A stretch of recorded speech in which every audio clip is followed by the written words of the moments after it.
Bonjour à tous, petits et grands. Aujourd'hui, Madame Lecture va vous lire Benjamin le lutin.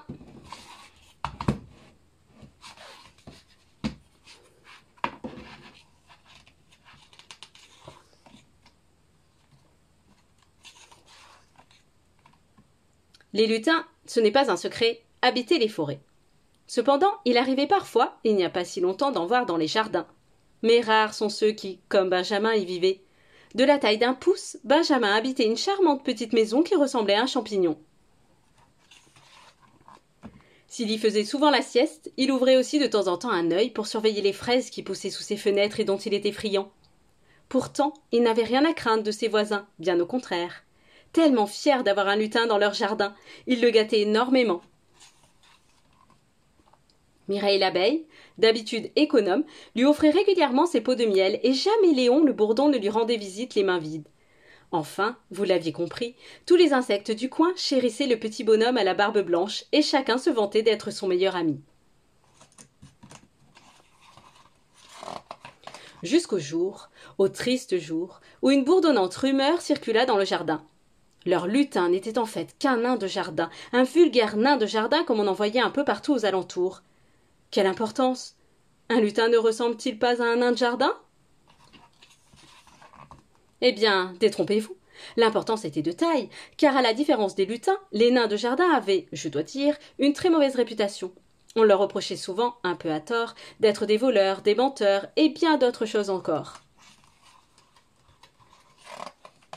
Cela faisait maintenant 3 jours que Benjamin, qui ignorait tout de la rumeur, n'avait pas reçu la visite de ses voisins. Comme il s'en inquiétait, il décida de se rendre chez Mireille, dont la maison était la plus proche. « Ohé, Mireille, ouvre-moi » cria-t-il en tambourinant à sa porte. « Alors, on oublie ses amis? Ça fait 3 jours que j'attends mon petit pot de miel. »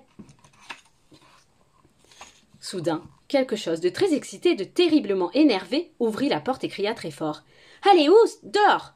Il n'y a pas de miel pour les vilains nains de jardin. »« Mais je suis un lutin !» s'écria avec indignation Benjamin. Trop tard, la porte s'était déjà refermée sur lui. Il fut aussi bien reçu par Léon le bourdon, et Simon le papillon lui réserva le même accueil. Désormais, personne ne voulait lui parler, ni même lui dire simplement bonjour. Et pourtant, le pauvre Benjamin était bien, je puis vous l'assurer, un lutin, un vrai lutin. La preuve en est qu'il quitta sa maison pour vivre dans la forêt, et ça, jamais un nain de jardin ne le ferait. Il erra longtemps dans la forêt jusqu'à ce qu'il trouve un tronc d'arbre creux où il se réfugia. Un renard mangeur de lutins passait par là. Il tourna autour de l'arbre. Je sens une bonne odeur de lutin, fit-il en glissant sa truffe par le trou où était passé Benjamin. Alors, une voix tremblotante dit « Je ne suis pas un lutin, je suis un nain de jardin, et les nains de jardin ont très mauvais goût, en plus ils digèrent mal. » Puis Benjamin lâcha un petit pet très odorant. « Pouah, quelle horreur !» s'écria le renard en se bouchant le nez, et sans demander son reste, il s'éloigna.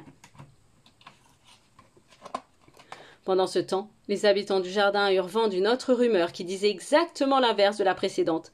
Benjamin, mais vous le saviez déjà, était assurément un lutin. Tous, à commencer par Mireille, voulaient s'excuser auprès de lui. Ne le trouvant pas dans sa maison, ils le cherchèrent un peu partout avant de constater avec tristesse que leur lutin avait disparu. Ce n'est que 3 jours plus tard que Benjamin réapparut dans le jardin. La vie y était quand même plus douce, et surtout, on n'y rencontrait pas de renard, seulement des amis, tout repentants, qui l'attendaient avec des petits pots de miel et d'autres bonnes choses encore. L'histoire est finie! Et n'oubliez pas de vous abonner à ma chaîne pour ne louper aucune nouvelle histoire. À bientôt!